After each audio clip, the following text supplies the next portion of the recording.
Welcome back. I'm Gary Parr. And I'm Cindy Baldwin.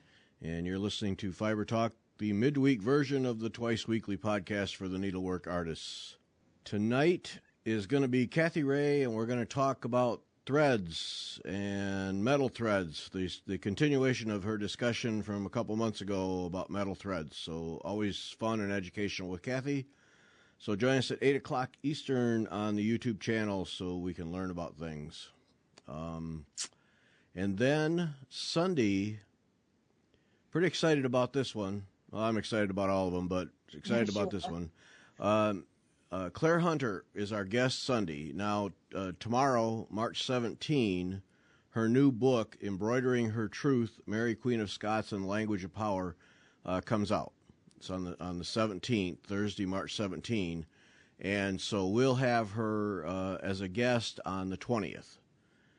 It's pretty cool to have a new book, and then the publicist contacted us to see if we wanted to record a show with her, and that would come out right after the book came out, and so that was kind of cool. Yeah, it's great. Yeah, so we had a conversation with Clare Hunter, and she's an amazing woman. She is just absolutely amazing.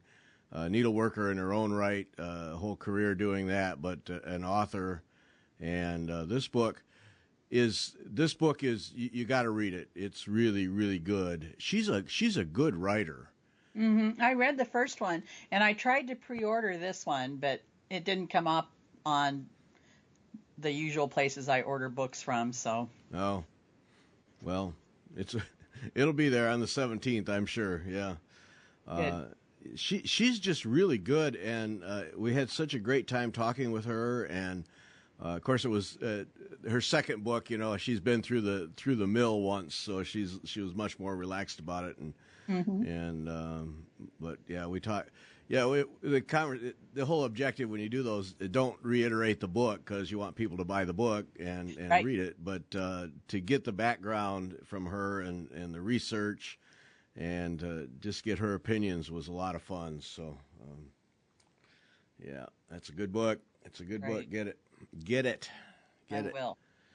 Yep. It was interesting as an editor. Of course, being an editor is a curse because everything you read you want to edit, and after 40 years, every misspelling screams at you and misplaced apostrophes. Yeah. Yep. And Oxford commas. Yep, all of that stuff, yeah. So we got, of course, a PDF preliminary copy, and it was interesting reading through that because there's stuff I'm sure that's been long ago cleaned up before they actually printed the book. But I just started to, it was just occasional little something, and it's fun to read those preliminary copies and go, now, folks, somebody's got to go through this again, and I'm sure they do. But that's I've edited a couple of novels or books for people, not novels, but books. And, I'm used to editing 1,500, 2,000 word articles. Mm-hmm. And to go through and edit a book, holy smokes, that's a lot of work. Wow. Yeah. Wow. I can't imagine because I need somebody to edit this because usually you have to have at least 2 eyeballs, and with a book you want more, I would think, just because it's not something that gets thrown away, and replaced the next month. So, right, and I've spent a lot of time in the past before I retired, the past, I don't know, 15 years or so, I was reviewing proposals and reports. And so I, not like editing a new magazine or anything like that, but, similar kind of thing, reading for grammar and content and readability and as well as technical aspects. And I know that it's really, really hard to find errors, especially when you are so used to reading something that has content that you see every day. Right. Yep. And I can't tell you how many times I opened up a document that I knew that I had read, and edited and found something that I'd missed. Yep. Happens all the time. Yeah. It's really tough to catch everything. Yeah. Even if you're really careful, and most of the time, we only had time to read through something once, and then it was back to the person because they needed to get it out to the client. And it's really better to go through something at least twice. Yeah. You're your own worst editor. There's no question about that. You're your own worst by far. And then, yes, it should have. Now, every level with the magazines that we do is read by two sets of eyeballs.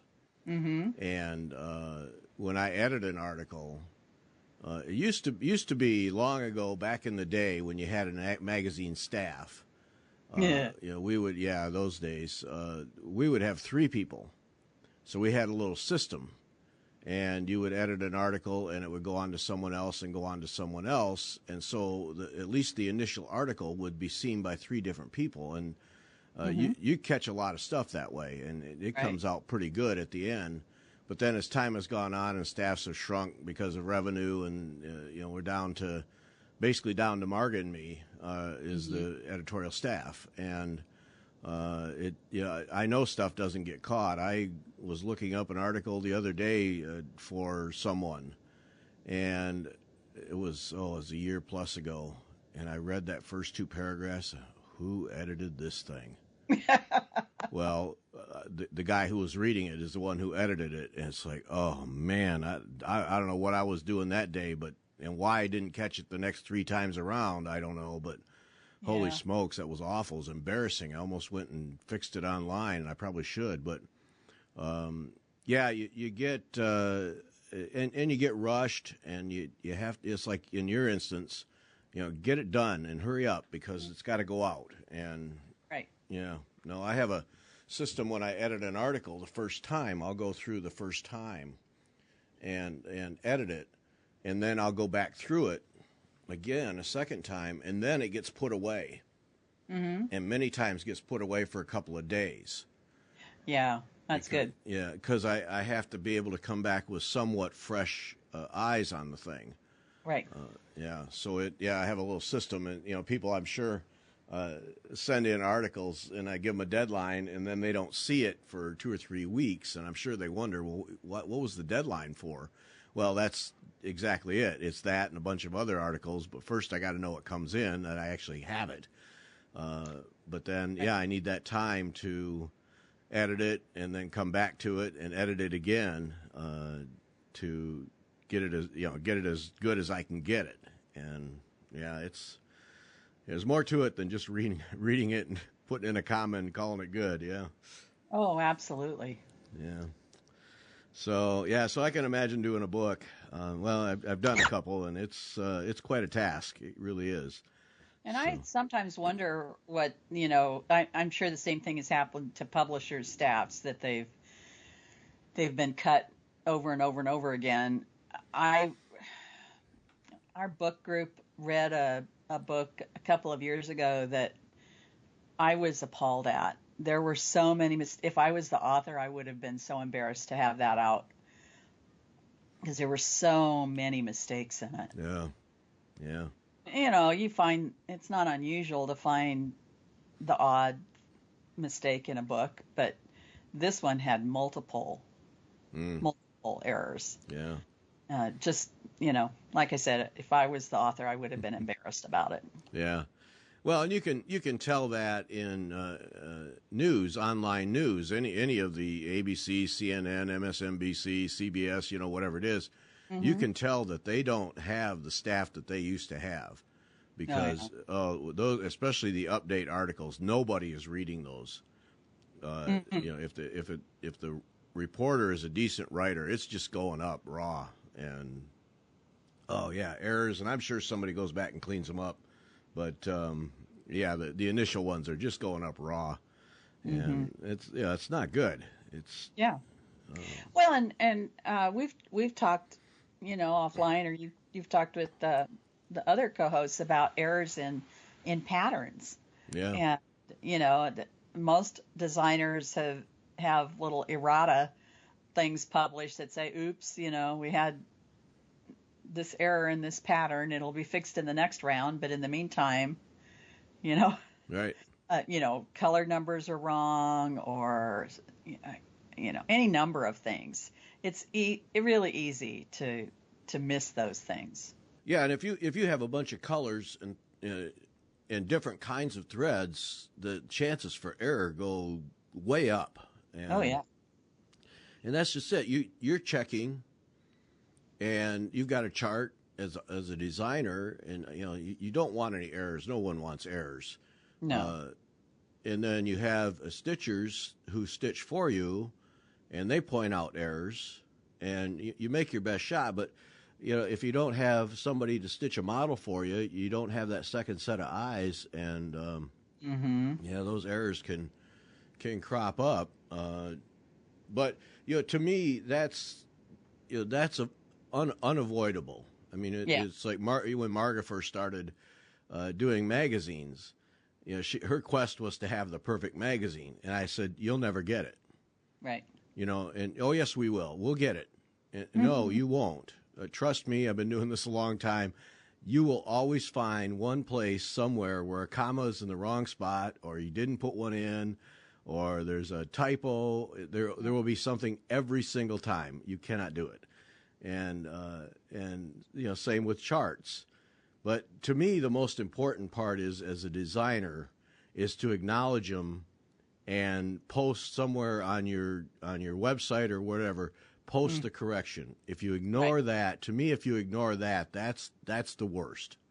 I agree. Yeah, you gotta at least give people a chance to find a correction, and and I think as a needleworker, if you buy a chart, one of your first steps as part of the prep would be to go to that designer's website and see if there are any error corrections. That's a good idea. It never occurred to me to do that, but it would be a good idea. Yeah, and just mark them on your chart, and then you don't forget them. And most designers are really good. I mean, to the point of being thoroughly embarrassed that they have an error. Well, no need to be embarrassed; it happens. But they'll post on Instagram, Facebook, on their website, "Oh, I have an error on this chart, and here's what the correction is." And or in the good ones, if there's charting errors, we'll post something you can download with the correct chart. And right. Yeah, no, to me that's part of the setup is go check and make sure there's no errors before you even start, so you don't have to pull something out. I've got a couple of those where no errors acknowledged, no errors reported, and then I find them. And one I think I mentioned before, one I had to pull out almost half just to get it straight, and because it was not going to work, there was no way to compensate for it. Oh man! That, and that chart is that piece is not finished. It sits. I can actually see it right now. It sits on the floor, leaned against the wall, and it's been multiple years because I know there are other errors. I can see them, and there's no acknowledgement, no correction, and I just. I am not going to stitch this thing constantly watching my backside for errors, and so there it sits. There's more fun things to do than that. So. Oh right. It's so frustrating when you have something that is you're going to have to put extra effort in to hunting up those errors and figuring out how to fix them before you can move forward. It's not worth it. No, it's not. No, and it's a kind of thing. Acknowledge your errors, then I can mark them down, then I can move on. And because I love one of my favorite things in reproduction charts, reproduction samplers, is good designers, because those things you got to watch those things like a hawk, because those little girls, those little girls are just they want to go play. They're just. But especially with borders, a good designer will put a big red arrow on the chart. This is not following the right, the normal pattern here. So watch yourself, and don't, because you, especially on borders, you get going along. It's 5 up, 5 down, 5 to the left, 5 to the right, and then all of a sudden there's a 4. Well, you're in a rhythm, and and if you don't realize that until you get to the where it's supposed to meet up with something else, it's a heck of a problem to find where you made the mistake. Right. Oh, definitely. Yeah. And then you're compensating another place, and that is sometimes that works and you can't see it, but sometimes it's not very elegant. Yeah, exactly. And it's supposed to be relaxing, It should. It's supposed to be. Yeah. Yeah. So. Well, that happens.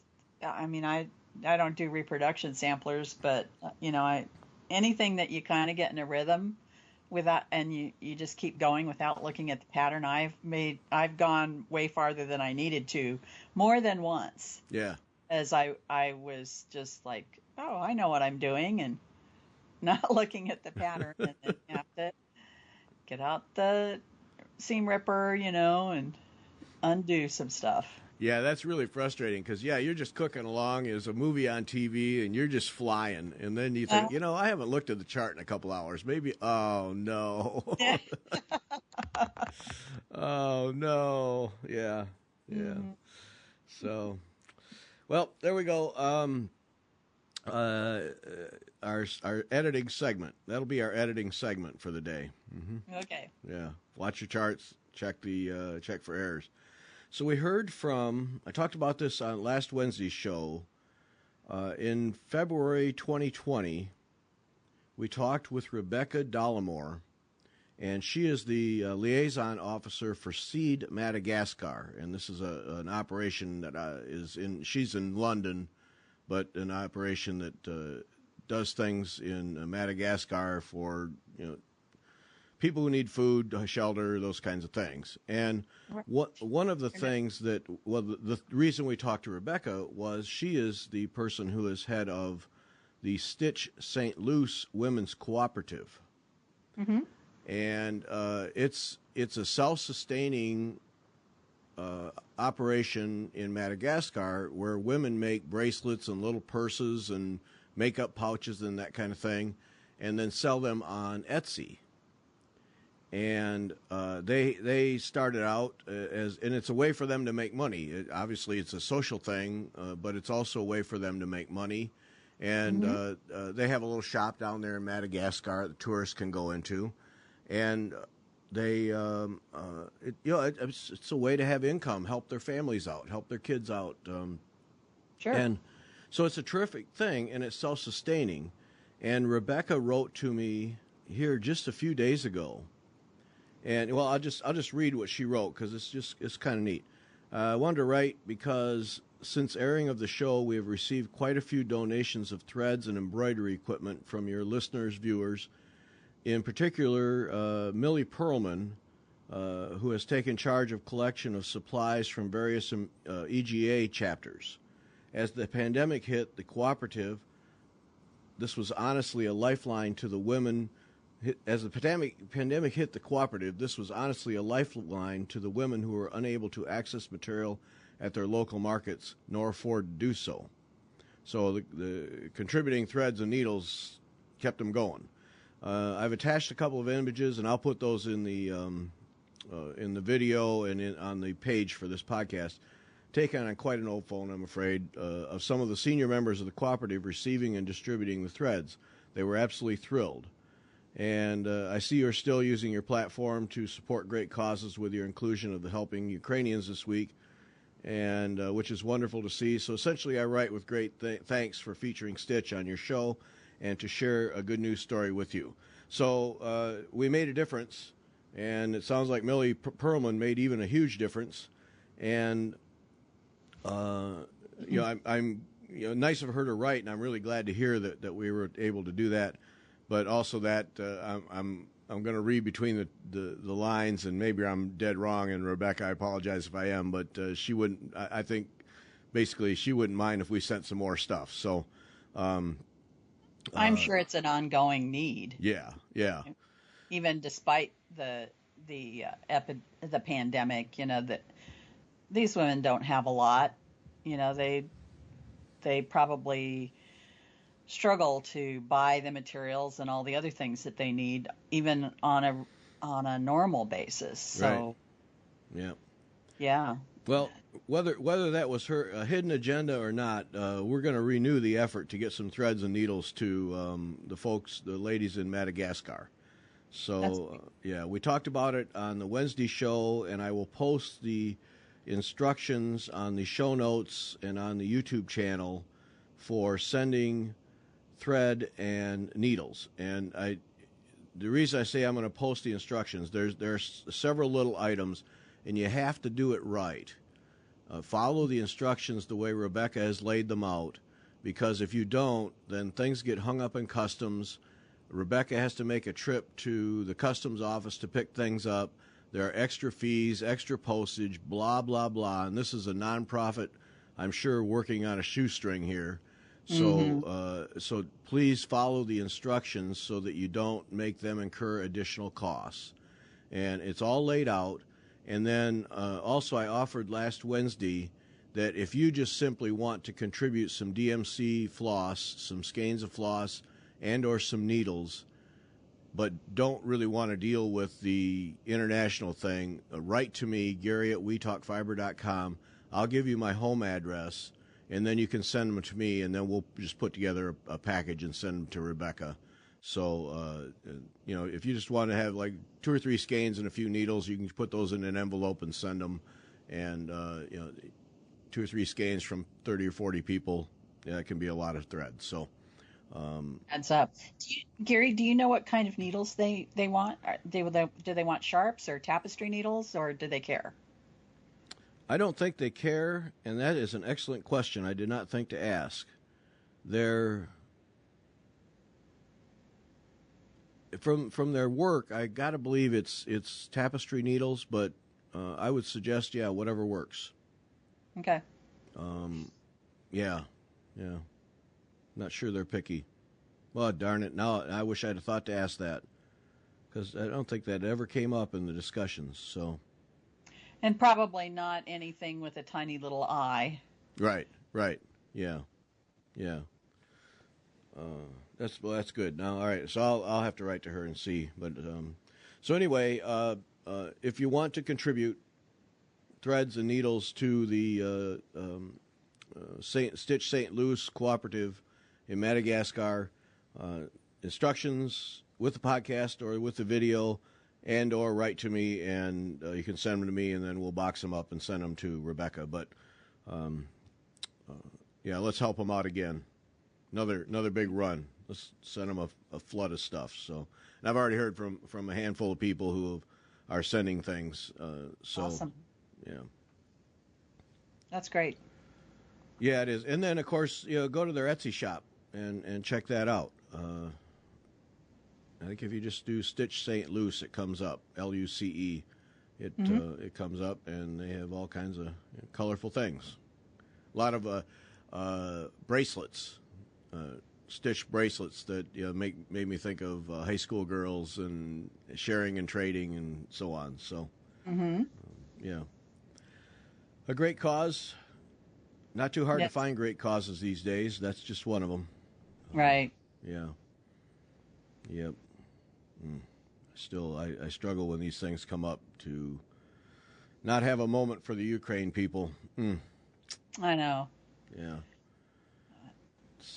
It's I think it's so powerless to do anything about it. You just, not gonna drag this down, but it just really is just on my mind an awful lot these days.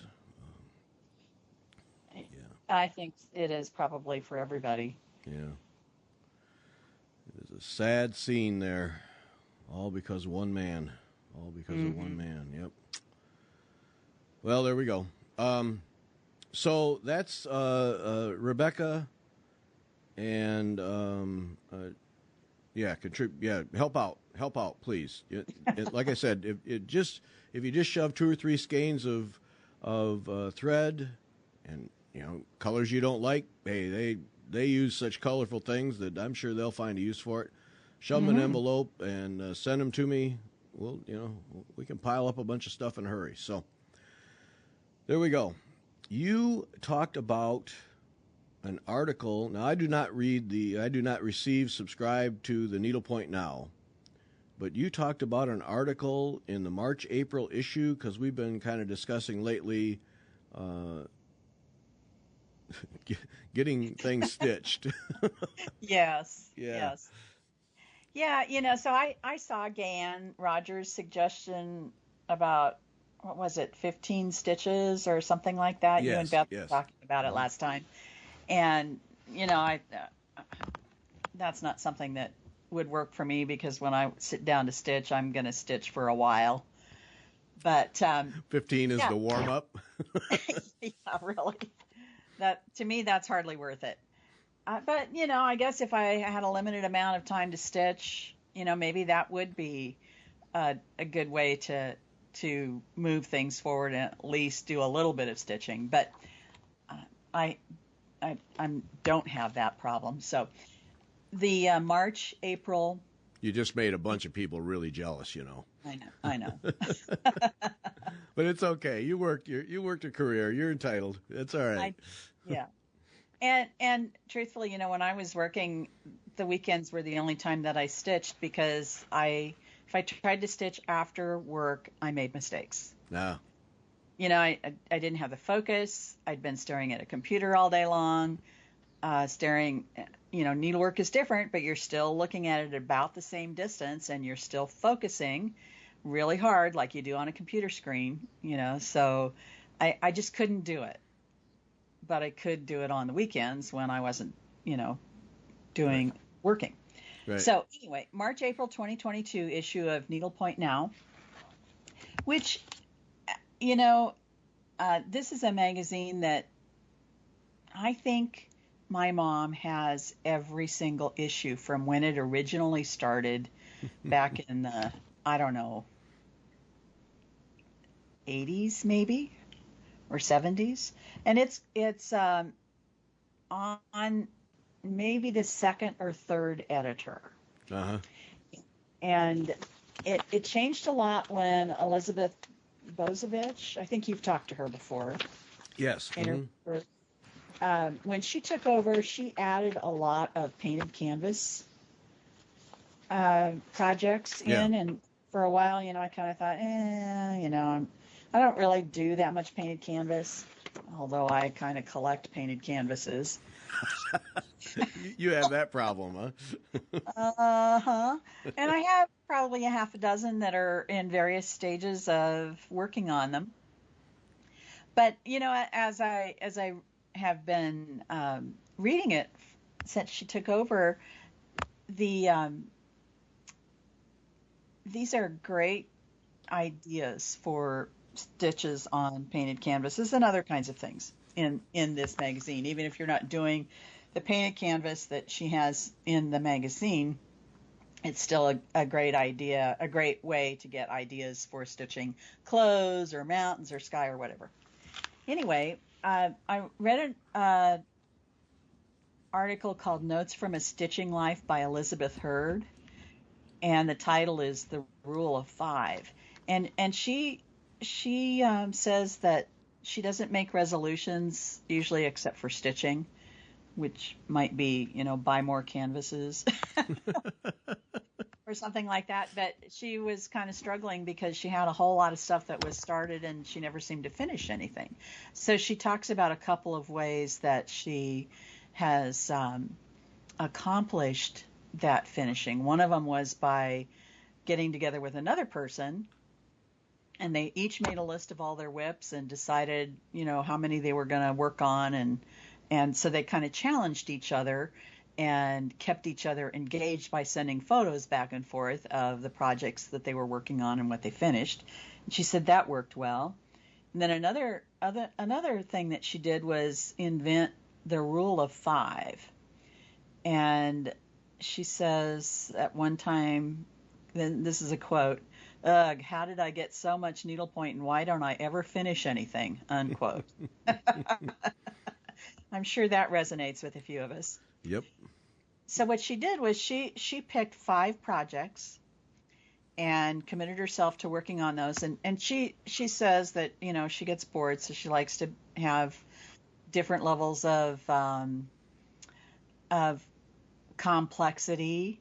Mm-hmm. Sometimes she just wants to stitch on something that's 10 mesh and basket weave, mindless. And other times, she's up for something that's a little more complicated. So she picked a variety of projects, 5 projects, and her rule was that she could work on any of the 5 projects whenever she wanted, but only those 5. If she finished 4 and had only one left, she could choose the next 5, but the one that was left had to be in that group, and she had to finish it during the next round of 5. Now, she doesn't do this all the time, but she said when she did it, she finished 24 projects within the year. Wow. Yeah. And Holy they were smokes. all older whips that had been hanging around for a while. Uh-huh. And so what she realized from that was that she needed some kind of a rotation system that, helped her stay interested and work through boring backgrounds or areas that were a little bit tricky or whatever.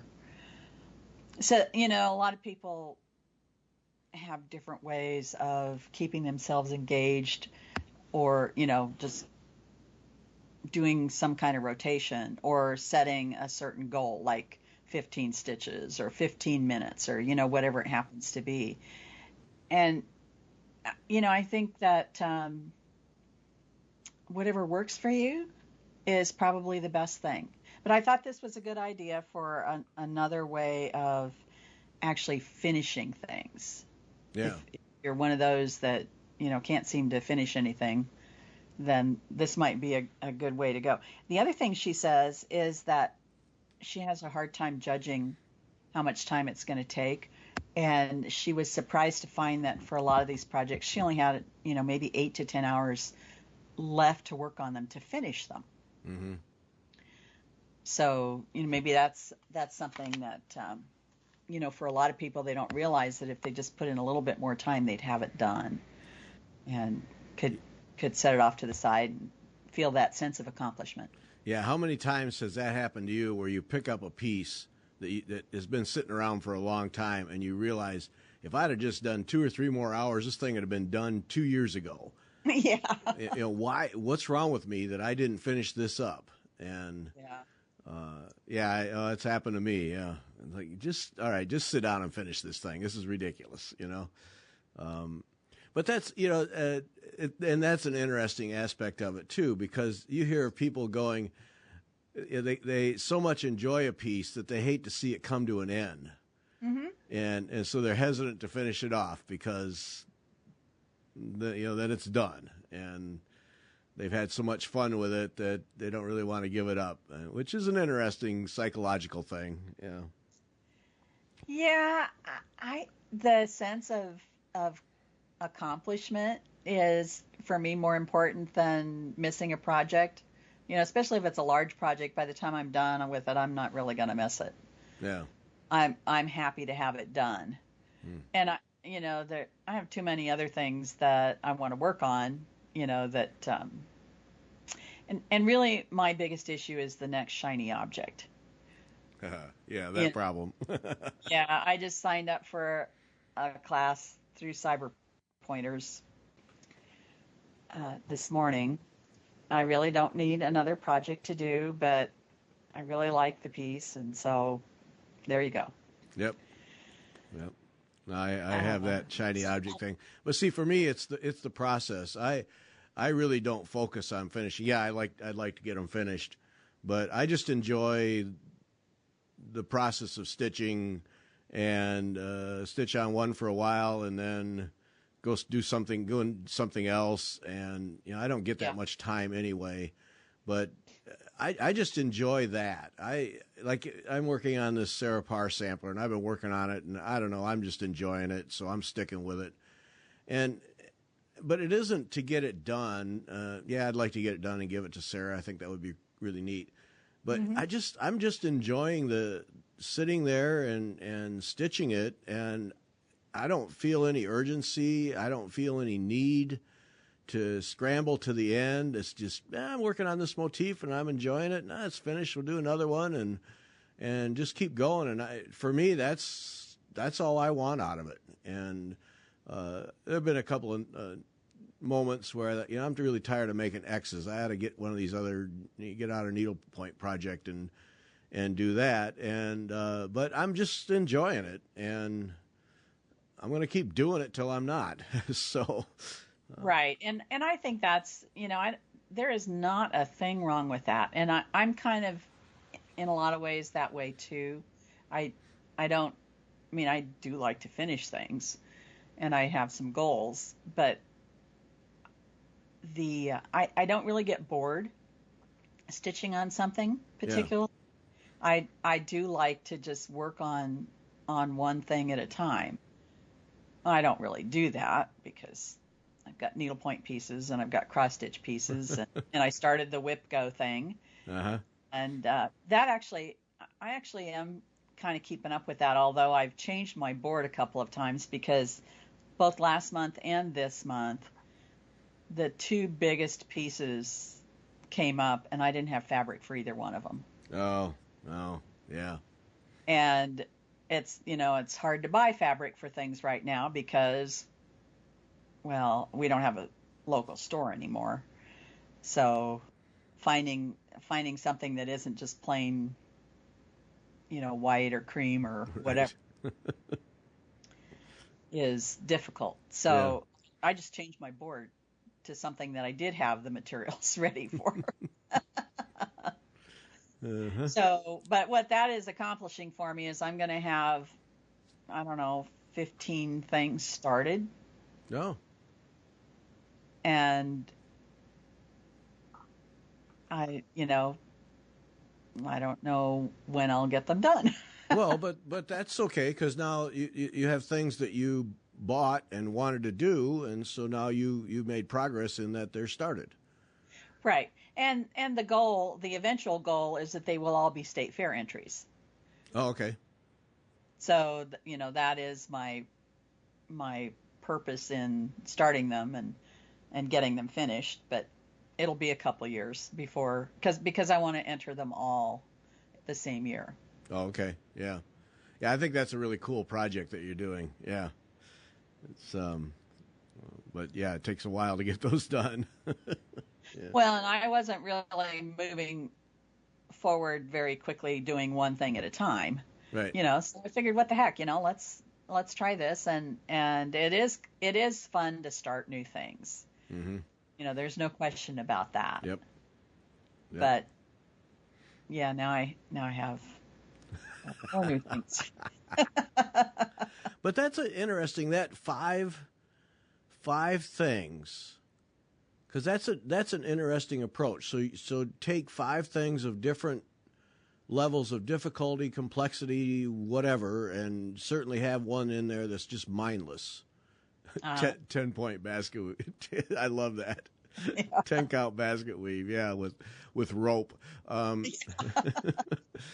But that's a good approach, and then you stick to those 5, so you have variation within the 5, but you have a limit, so the next shiny object doesn't enter the picture.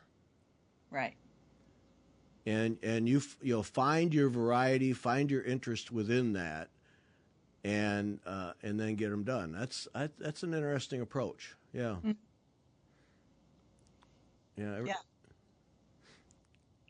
Everybody has a gimmick, don't they? I mean, there's a gimmick for everything. And I'm sure to the outsider, it sounds like, well, if you're having that much trouble getting stuff done, are you really interested in doing the needlework? You know what I mean? My mother has been doing needlework for, oh God, I don't know how long. She's taught herself to embroider when we were little. So 60 years, 70 years, I don't know. And she started out with, cut work on pillowcases and stuff like that. Mm-hmm. And she, over the years, what she really loves is cross stitch and needlepoint now. But we give her a hard time because it's a struggle for her to finish anything, because she gets bored about 3/4 of the way through. and then puts it down and never picks it up again. Hmm. And she loves to start new things. And she told me at one point in time that I wasn't a true stitcher because I only had one project. That was before I joined EGA. Oh, yeah. And started taking classes. That was my downfall. Fix that problem, yep. Yeah. But she... Now, see, EGA should market that, you know? Yeah. Right there. Right. And I just saw today on some, I don't know, Reddit post or Facebook, or somebody said, that they had joined ANG and was learning all kinds of things, different techniques. And, yeah, that's what the guilds are really great for, because a lot of these techniques that they teach are not things that you find on Etsy or, whatever. Yeah. The teachers that teach them are teaching them mostly through guilds these days. Or, I guess that's not really true. There's a whole lot of teachers that have gone online with keeping these techniques alive, and the one that you talked to on Sunday is certainly one of them. Right. But anyway, I don't know. It is fun to start new things, and that's my mom's problem, is that she likes to start new things, and when she started something new, she doesn't go back to something that she hadn't finished. Oh. So she really has to force herself to finish things and to not start something new, because she knows that, that's the way she is. And she's 90 and just, I think, has kind of decided that she ought to finish things. She finished two large cross-stitch pieces last year and is working on another one. But, if she's 90, she can do it however she wants. Yeah. She's done the run. She can do it just however she wants. Yeah. Well, and she struggles a little bit. She has macular degeneration and peripheral neuropathy. So she has, trouble holding a needle sometimes, and she still works her cross stitch in hand. Wow. Yeah, I have never been able to do that because my hand cramps up, and I have tension problems, but wow. her is beautiful. And so, so she can't stitch as long as she used to, but she stitches a little bit every day. Well, that's a credit. That's really cool at this juncture in your life, to as much needlework as you do, and to have your mother also. That's just really cool that you have that. Yeah. Yeah. Well, she's the one that taught us, my sister and I, to embroider, and has enabled me throughout my lifetime. She taught me to cross stitch. She got me to join EGA. We've done any number when, years ago when she could travel, we did any number of shopping road trips, and this was at a time when there were cross-stitch stores everywhere, where we'd just drive around Iowa and Illinois and hit all the needlework shops, for, 3 or 4 days or maybe a week, which was lots of fun. Yeah. Wow. That's just neat. That's just really neat that you have that.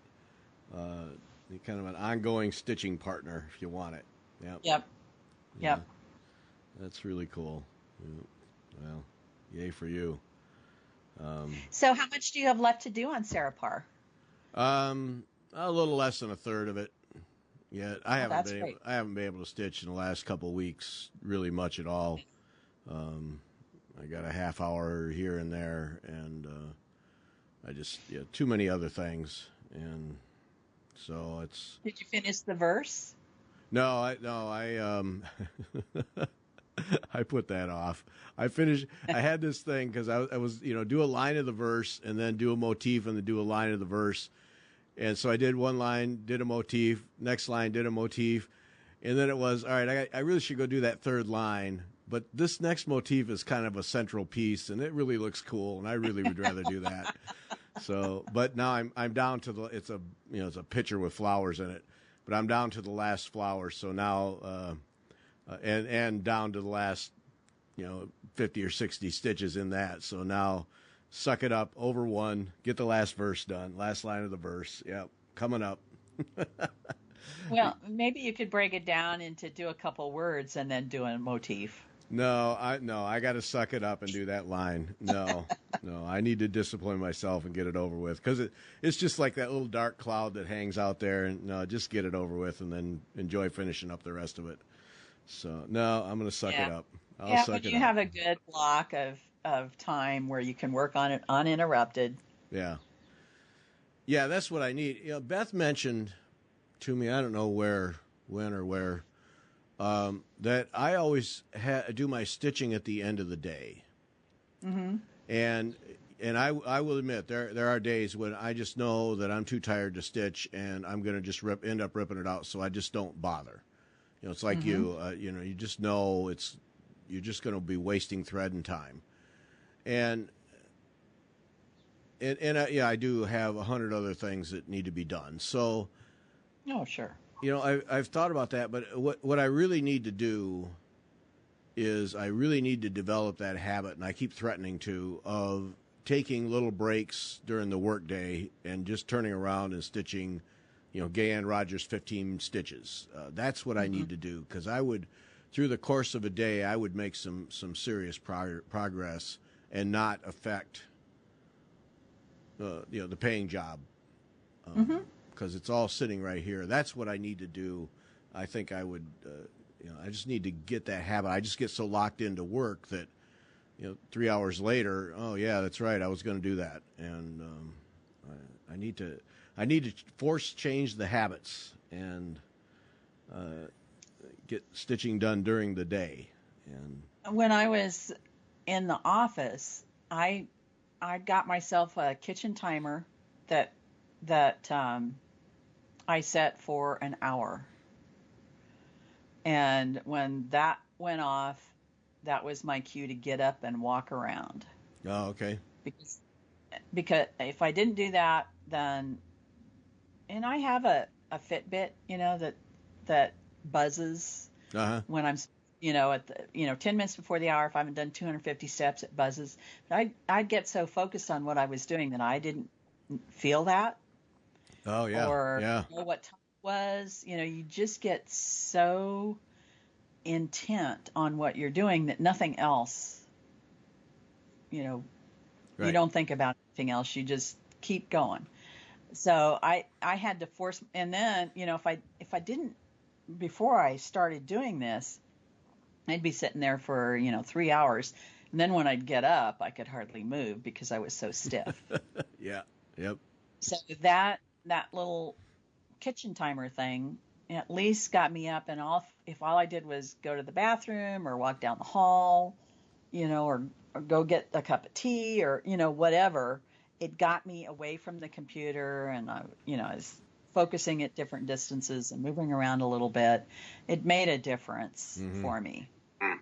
Yeah. So maybe that's what you need, is set yourself a little timer. You can do it on your computer too. Right.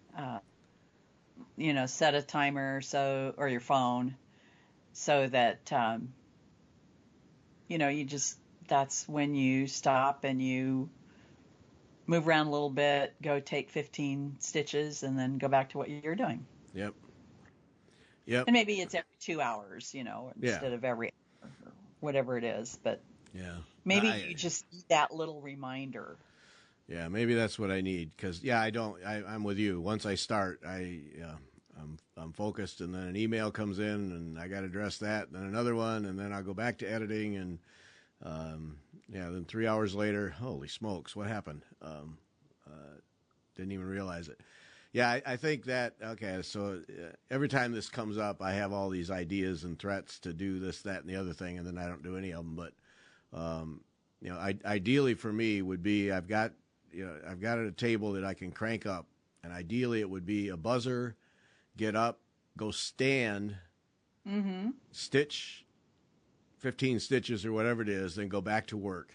I bet through the course of a week I'd really make some progress. Yep. Yeah. Because that is important to stand up. I know I make it a point to get up every now and then, just move around, because, boy, sitting for hours on end is not good for you. Mm-mm. Yeah, another thing that might help, do you have your big mug or something to drink out of? I've seen you drink out of a big. Yeah. Yep. Mm-hmm. Get a smaller one. Oh, okay. Okay. So you have to get up and refill it. Okay. That's good. Mm-hmm. Whatever little tricks you need to get yourself to move and refocus, and maybe doing that and stitching for a little bit would kind of give you a fresh eye when you come back to your editing, because you've not just gone and gotten a drink and used the bathroom and still thinking about what you're doing. You've refocused your mind on something else. Yeah. So when you come back to work, maybe you have a fresh eye again a little bit. Okay, I got to change. I don't know. It'll be decades of habit. I have to change. And that part of that part of that also is, I say decades of habit, but it's habit working in an office. Yes. That's tough to break. Yes. Where you're expected to be at task 9 to 5. That is tough to break. But the opportunity is here, and I think that's one of the fallouts of this pandemic, and one of the reasons, for this, what they call the Great Resignation. People have come to realize, wait, I don't have to be nose to the grindstone 9 to 5. I can be just as productive, and I can be a much happier person throughout the day.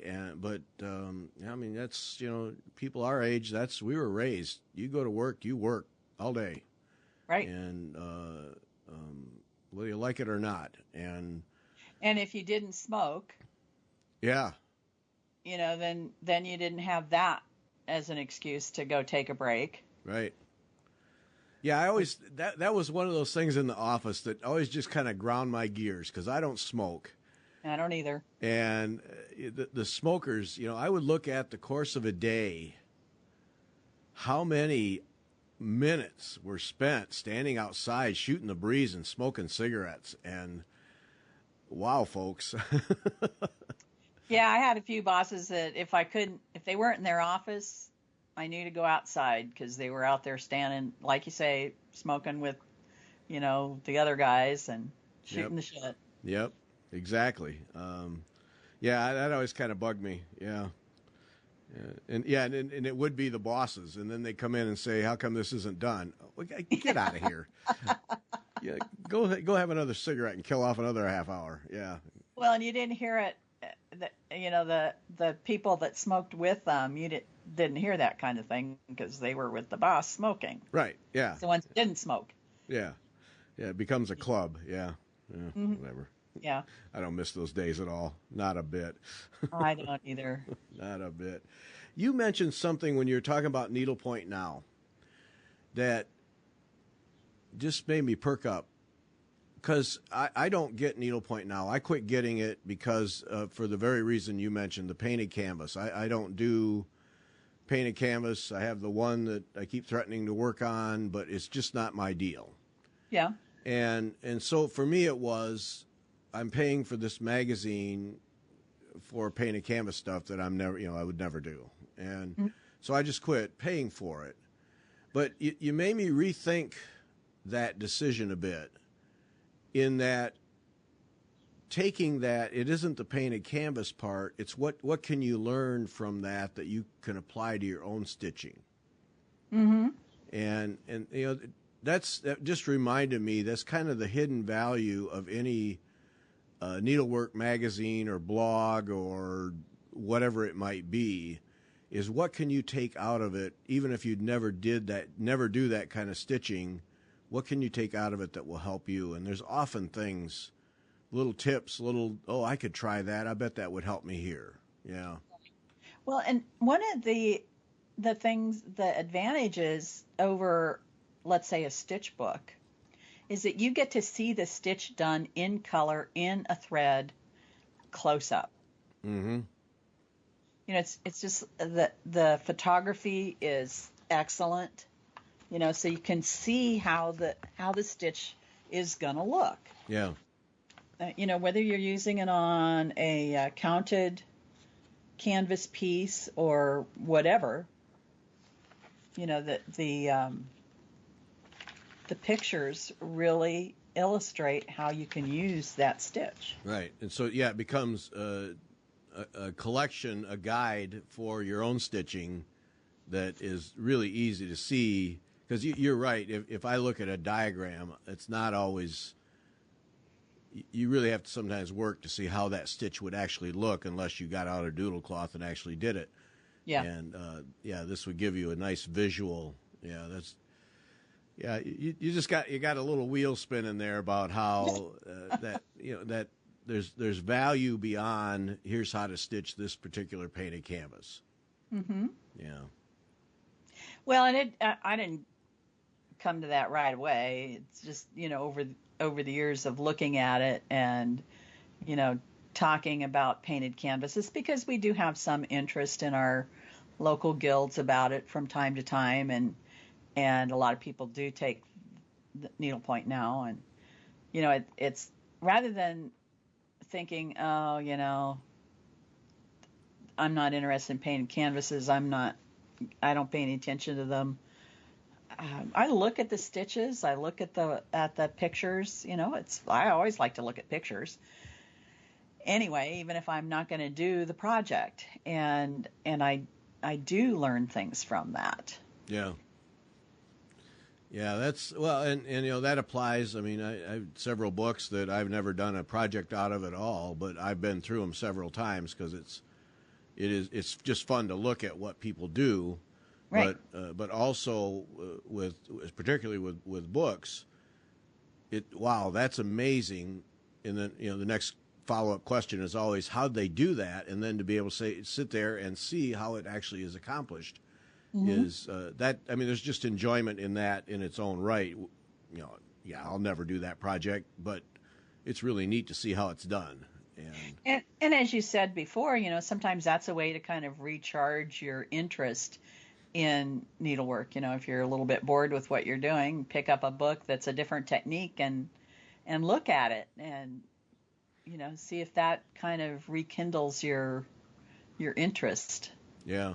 Oh, maybe gets you to try a new technique. Yeah, I'm a firm believer in that. You're bored, you don't feel like stitching the stuff you've always stitched.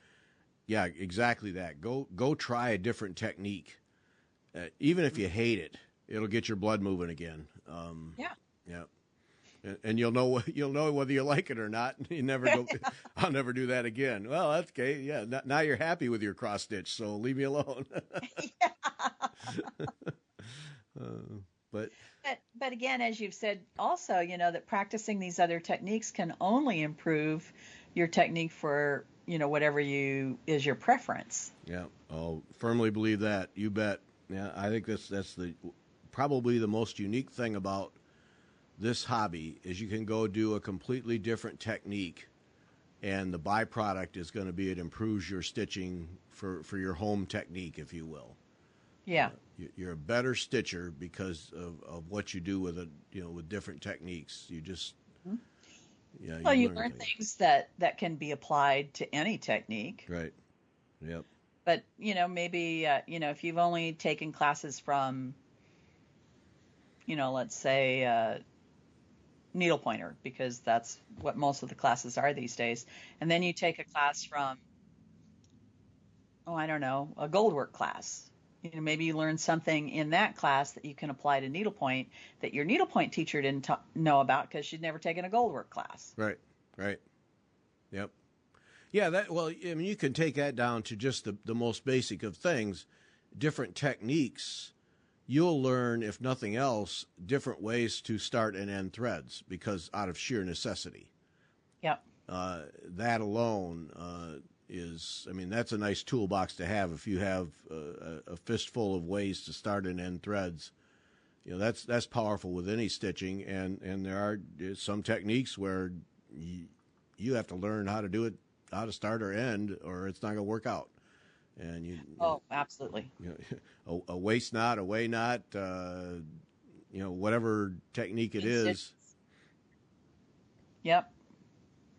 Well, and you know, so I've been doing cross stitch for a long, long time, and I always done it the, I don't know, with the Danish way, I think, you know, where you just do a half cross, and you know, if the thread skips a couple stitches, you just skip those stitches and keep going and then come back. I can't really do that anymore because I've done so much needlepoint where you try to make sure that you leave your holes open when you're sharing threads, so that, you know, you're not worried about catching the threads underneath. I've discovered that even skipping one stitch in cross stitch doesn't leave a clean hole on either end of that cross stitch when you go to insert the cross stitch, you know, that's a different color. Yeah.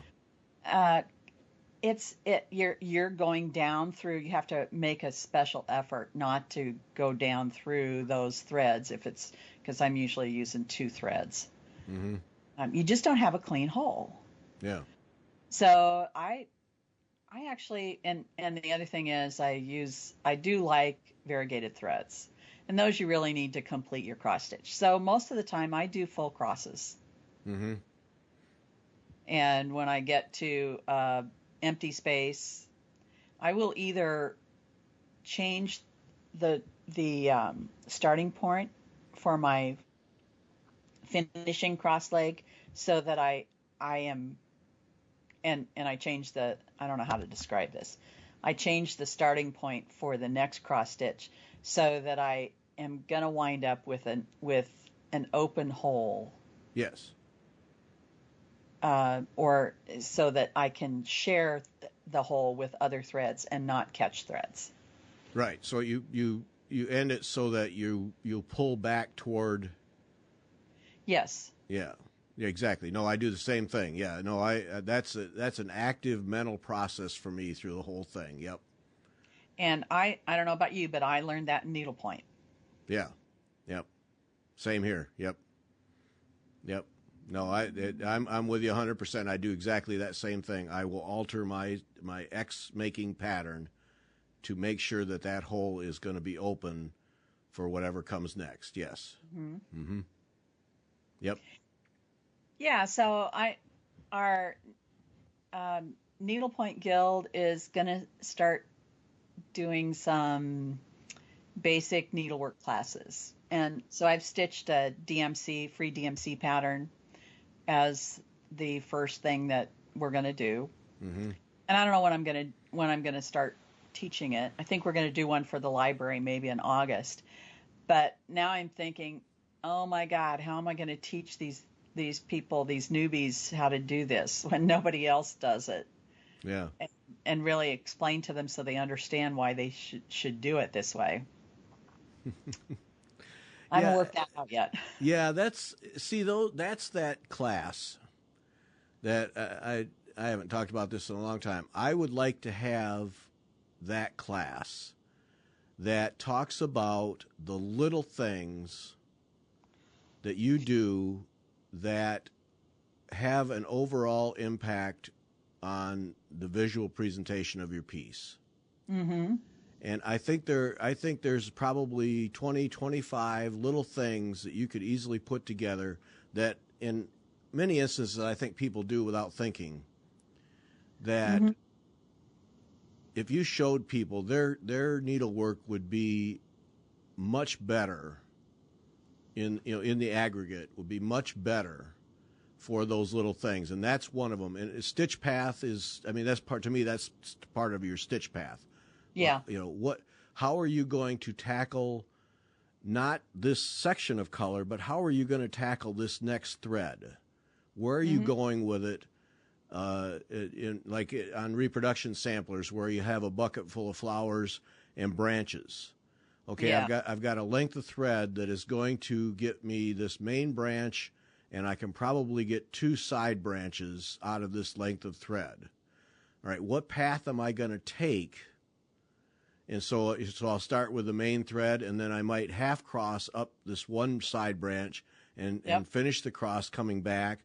What path am I going to take? And then how am I going to end up? How am I going to make those crosses so I'm progressing, but then keeping the hole, the hole that's going to be shared, clean? Mm-hmm. Yeah, those little things, and they make a big difference overall. Yeah, my difficulty would be sitting down and making a list of those kinds of things, because I do them without really even thinking about them. Exactly. Mm-hmm. Yeah. Yeah. You don't. And yeah, you do. After you do it a long time, it's just natural. Mm-hmm. But they're important. And yeah. You know, starting and ending. You know, being careful that if you bury a thread on the back side, what are you doing to the front side? Mm-hmm. You know, think about that. And when you pull that off tight and you clip off the tail, go back to that front side and see what you did to that last X. I bet you screwed it up, you know? Uh-huh. Yep. Yeah, get the needle and pull that back and loosen it up a little bit, because you probably made it too tight, and then it's going to look funny with the next one, with the one that goes next to it. And or if it doesn't have one next to it and you've pulled it just a shade too tight and you've opened the hole up. Yep. Now you got a visual gap. That's right. Now you've got a visual gap that's unnatural. Yep. Yeah. Get your needle out, pull it back, loosen it up. Yep. Mm-hmm. Oh yeah, those little things. They're difference makers. And the really good stitchers, they do all of that automatically. They would not bury the thread and pull too tight, because they've corrected the problem enough that they know not to do that. Mm-hmm. And that's. And you don't consciously realize it when you look at good needlework. You don't consciously realize it, because there's consistency, intention, and presentation across the board, and your eye just, that there's nothing for your eye to latch onto, so it just enjoys the piece. Where someone who is not as skilled, those little things, they just kind of bother whether you realize it or not. Yeah. Mm-hmm. Yeah. Well, and so much of that is because people are self-taught. Mm-hmm. And I think that's maybe more common now, since we don't have needlework stores everywhere, because I think that's where a lot of people probably learn to do whatever they do. Yeah. A lot of stores had classes, and there isn't a thing wrong with that. Everybody has to start somewhere, but if you can learn by. And I see this a lot on Facebook, and most people are good about saying, you really ought to do this. It looks nice, but, you can improve by, most people are good about it. Sometimes you'll see something that's kind of mean, but. Yeah. Yeah. And that gets into that whole stitch police thing. Right. Are you taking by offering suggestions, are you taking the fun out of it for someone who just wants to stitch? And, right. Yeah. Right. No, I took a class one time, and there was a lady in the class that she just wanted to stitch. Really, she just wanted to be amongst stitchers and just move thread and talk with people, and she just really wasn't worried about whether her technique was just so or not. And I could tell the instructor was just driving her nuts. But because she wanted to help her improve her stitching. But for that lady, it just simply didn't matter to her. And of course, through the course of a class, she would do 3 times more than the rest of us, because she was just stitching and enjoying her hour out of the house. Yeah. And you had to tip your cap to that. Good for you, lady. And she went home a happy person. She was, And I'm sitting there fretting over whether the stitch laid just right or not, and so on and so forth, because I enjoy that part. But right. You see over there, her needle's just flying, and she gets, the class is over. Wow, you got a lot done. Yeah, and she was fine. It's okay. Yeah. the whole idea that you have to do it a certain way,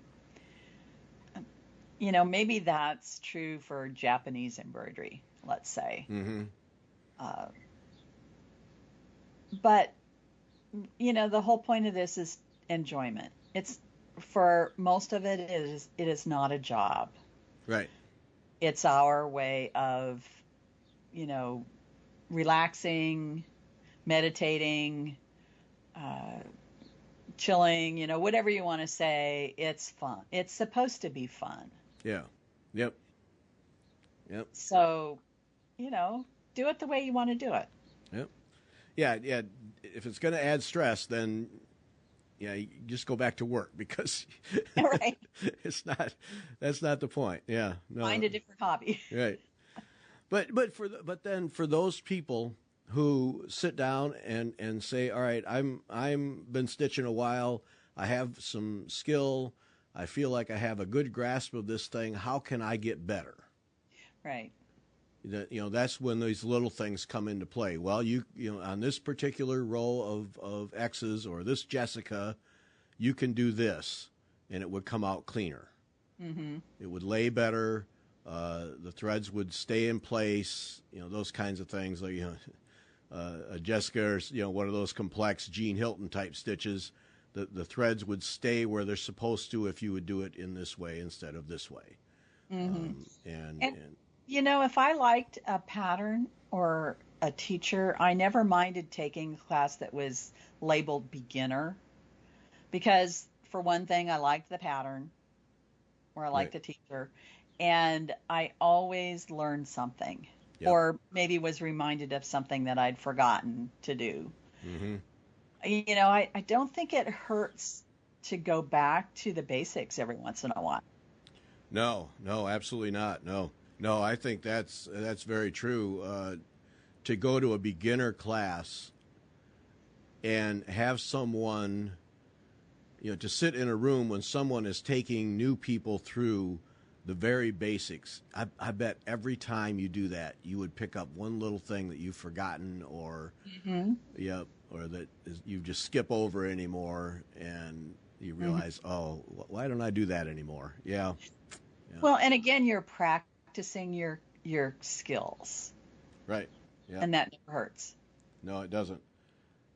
Well, it's like the purists will tell you that you should do basket weave every day. I mean, the ultra purists.